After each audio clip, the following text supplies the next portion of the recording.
Vous êtes nombreux et nombreuses à nous demander à quoi ressemble la consoude dans la nature. Donc vous voyez ici on a un parterre de consoude. Alors à quoi on la reconnaît? Donc là on est au début du printemps, hein. Quoi, on n'est pas tout à fait au printemps puisqu'on est en mars. Et on a les petites feuilles qui commencent à sortir, donc une feuille qui est très duveteuse, hein, on l'entend au son, qui est vraiment comme ça en forme de lance, on dit qu'elle est lancée au lait. Derrière un peu plus clair et surtout on voit vraiment bien sa nervure. Elle sort en petites touffes. Et elle va pas tarder à fleurir, donc d'ici un mois elle sera en fleurs et la consoude sauvage fleurit jaune. Et il faut forcément être dans un environnement un petit peu humide, c'est obligatoire. Donc au bord d'une rivière par exemple ici.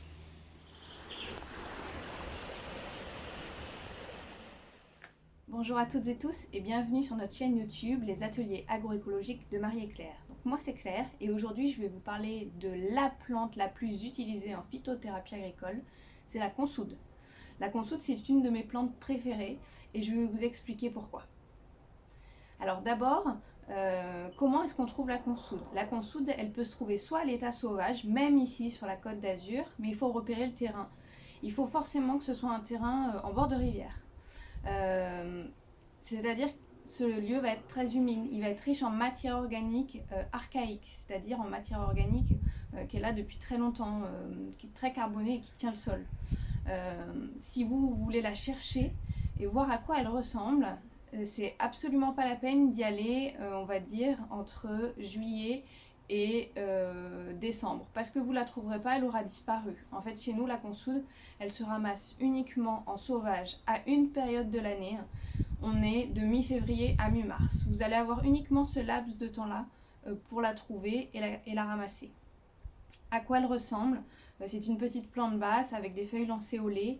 Sa floraison, elle est blanc jaunâtre et elle fleurit vers mi-mars. Une fois qu'on a eu la fleur, malheureusement c'est un peu tard pour la ramasser, donc vous pouvez la repérer à ce moment-là pour aller l'accueillir l'année d'après.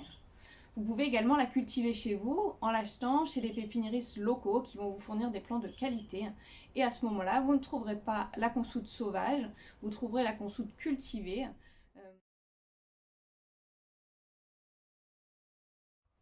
Alors, les différentes utilisations de la consoude, il y en a plusieurs. Ça va dépendre à quel point vous avez envie de faire des manipulations ou pas. Moi je suis un petit peu feignante, donc une de mes utilisations préférées de la consoude, c'est uniquement en fait de l'avoir dans mon jardin. Euh, Déjà pour une chose, c'est parce que c'est une plante dite bioaccumulatrice. Elle peut avoir une racine qui fait jusqu'à 2 mètres de profondeur, malgré le fait qu'elle soit pas très haute, et du coup elle va chercher tous les minéraux en profondeur. Mais vous allez me dire quels minéraux? Eh ben, elle en contient énormément. On a de l'azote, du phosphore, du zinc, du cobalt, du bore, du manganèse, etc., etc. Donc elle va stocker en fait tous ces minéraux dans ses feuilles. Et comment est-ce que vous pouvez faire en sorte de rendre ces minéraux au sol et par exemple à vos arbres fruitiers? Tout simplement en la rasant jusqu'à 3 fois par an. Donc vous allez couper les feuilles et vous les prenez, vous les mettez sous le paillage de vos arbres fruitiers ou de votre potager. Et ça, c'est encore la façon la plus simple et la plus facile de vous servir de la consoude. Deuxième utilisation de la consoude qui est possible, c'est de préparer un extrait fermenté avec les feuilles de consoude. Si vous connaissez un petit peu le monde des extraits fermentés, vous savez que c'est l'ancien purin en fait, mais qu'on va faire anaérobie, c'est-à-dire sans oxygène. On vous préparera une petite recette filmée la prochaine fois. Alors l'extrait fermenté, je peux déjà vous dire ses particularités, c'est que déjà il va vous donner énormément d'oligo-éléments à vos plantes. Ensuite, il va permettre à vos plantes de mieux résister à la sécheresse. Donc c'est une super plante pour nous ici sur la Côte d'Azur parce que en fait grâce à la potasse qu'il va apporter, il va permettre la régulation de l'ouverture et de la fermeture des stomates et donc empêcher votre plante en fait tout simplement de faire trop d'évaporation et d'être plus en fait en été sur un mode de garder l'eau et de se concentrer en fait, d'être en concentration. L'extrait fermenté de consoude va également avoir une action sur le sol qui est juste fantastique parce que il va aider à toute la vie du sol à venir à participer à la décomposition. Il va aider notamment si vous avez des sols qui sont très fatigués, il va rééquilibrer le pH, le redox. il joue vraiment sur plein de paramètres différents. Donc c'est pour ça que je vous dis que l'extrait fermenté, en fait, ce serait vraiment dommage de ne pas vous en servir, de ne pas en préparer, parce que il a une action non seulement sur la plante, mais également sur le sol. Donc c'est vraiment quelque chose de très compliqué. Troisième utilisation possible avec la consoude, c'est le pur jus de consoude. Le pur jus de consoude, c'est vraiment un apport qui va se faire de manière très locale et très précise, parce qu'il nous faut énormément de feuilles pour réaliser très peu de jus et que souvent on va l'utiliser pur. Donc deux possibilités pour s'en servir. Tout d'abord sur les plaies de taille, c'est-à-dire que quand vous allez tailler vos arbres, vous allez mettre au pinceau un petit peu de pur jus de consoude directement sur vos plaies. Ça va permettre en fait un recouvrement plus rapide parce que ça va potentialiser le développement cellulaire qu'il y a à l'endroit de la plaie, et il y a tellement de vitalité en fait dans ce pur jus que le bourrelet va se faire beaucoup plus facilement et rapidement. On peut également s'en servir en arrosage quasiment pur sur des semis ou sur du bouturage, parce que l'apport en fait il est le même, c'est que ça va permettre la division de cellules et de racines beaucoup plus rapidement, et ça va donner de la vitalité. Donc en fait c'est comme une hormone de croissance, hein, bien que l'hormone de croissance on la trouve dans d'autres plantes, donc c'est pas la même chose mais c'est un petit peu pareil.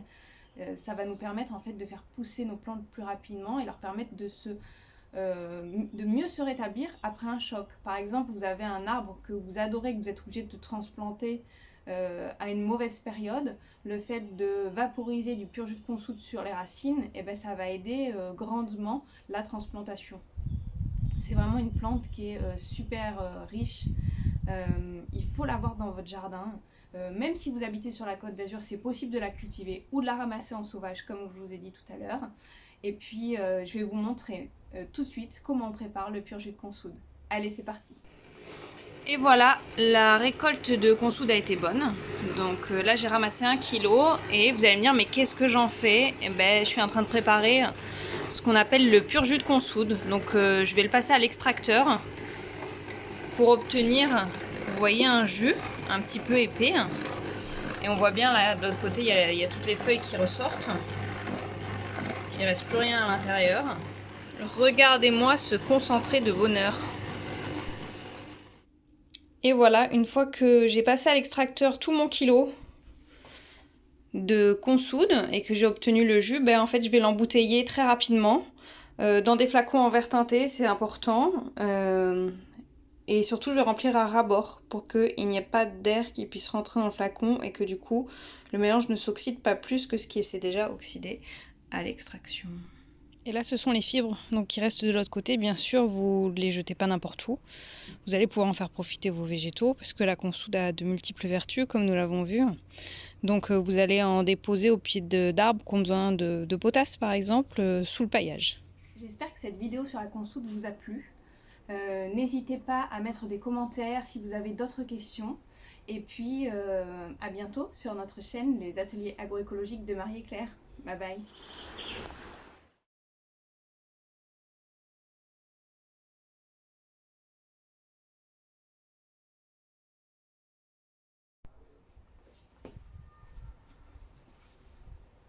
Deuxième utilisation de la consoude qui est possible, c'est de préparer un extrait fermenté avec les feuilles de consoude.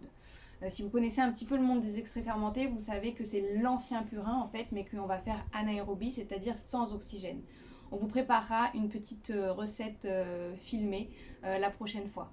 Alors l'extrait fermenté, je peux déjà vous dire ses particularités, c'est que déjà il va vous donner énormément d'oligo-éléments à vos plantes. Ensuite, il va permettre à vos plantes de mieux résister à la sécheresse. Donc c'est une super plante pour nous ici sur la Côte d'Azur, parce que en fait, grâce à la potasse qu'il va apporter, il va permettre la régulation de l'ouverture et de la fermeture des stomates, et donc empêcher votre plante en fait tout simplement de faire trop d'évaporation et d'être plus en fait en été sur un mode de garder l'eau et de se concentrer en fait, d'être en concentration. L'extrait fermenté de consoude va également avoir une action sur le sol qui est juste fantastique, parce que il va aider à toute la vie du sol à venir à participer à la décomposition.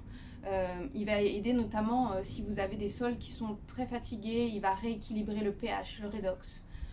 Il joue vraiment sur plein de paramètres différents. C'est pour ça que je vous dis que l'extrait fermenté, en fait, ce serait vraiment dommage de ne pas vous en servir, de ne pas en préparer, parce que il a une action non seulement sur la plante, mais également sur le sol. Donc c'est vraiment quelque chose de très complet. La troisième utilisation que vous pouvez faire avec la consoude, ça va être le pur jus de consoude. Alors je vais vous montrer comment on le fait, mais avant de vous montrer comment on le prépare, je vous explique à quoi ça sert. Le pur jus de consoude, on peut s'en servir de plusieurs façons, mais notamment quand vous allez tailler des arbres, ça va nous aider à mettre délicatement au pinceau en fait sur la plaie que vous venez de faire, parce que ça va permettre à l'arbre de recouvrir plus rapidement ses plaies. Pourquoi? Parce que ce mélange en fait est riche d'une forte vitalité et permet à l'arbre